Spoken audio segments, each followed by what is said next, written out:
Hey guys, it's COREROSS, and today, December 1st of 2025, is the 10th birthday of Rainbow Six Siege, as it was released on December 1st, 2015. And I actually remember it very clearly. I was unemployed at the time, and me and my friends were all very excited to jump in and play this brand new Rainbow Six game, and it didn't work. I remember matchmaking was broken on launch day, and it wasn't like a server issue or something like that. It wasn't like getting overloaded.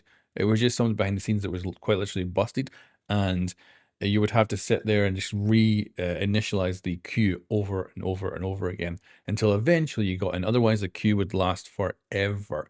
But we did have some fun on launch day playing Rainbow Six Siege, and it was great.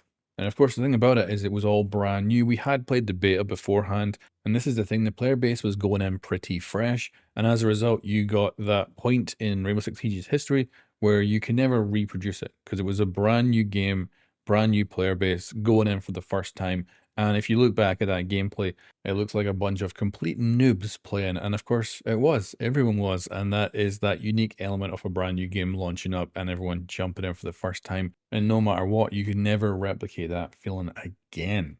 But also, we have to make sure we don't put our rose-tinted glasses on as well, because Rainbow Six Siege launched and it failed right away. It had some of the biggest technical issues I've ever seen in a game, and I don't blame the developers back then for it. It was, I think, management, because it was originally going to be a very different type of game. You might have known it was actually a Patriots to begin with, then it got chopped and changed a bunch of times, and right up to almost the last kind of mile of development, they actually went, you know what, let's make this a hero-based game. And that's when our heroes like Ash and all that were designed and added into the game and given unique gadgets. So like right up to the actual launch, they were chopping and changing stuff. Of course, somehow they managed to make essentially not the perfect game, but the foundation for a great game.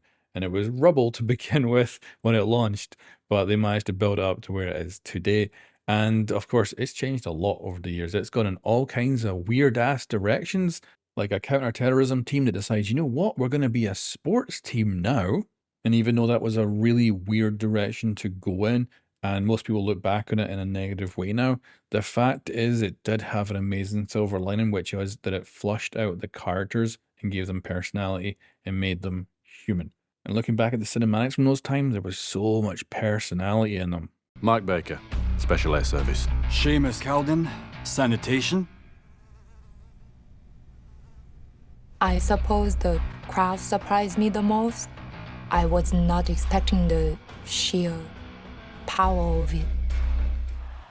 In a freaking zombie apocalypse that happened in an alternate reality in the timeline, like the freaking multiverse or something, and that took years to develop to only have it in the game for 4 weeks.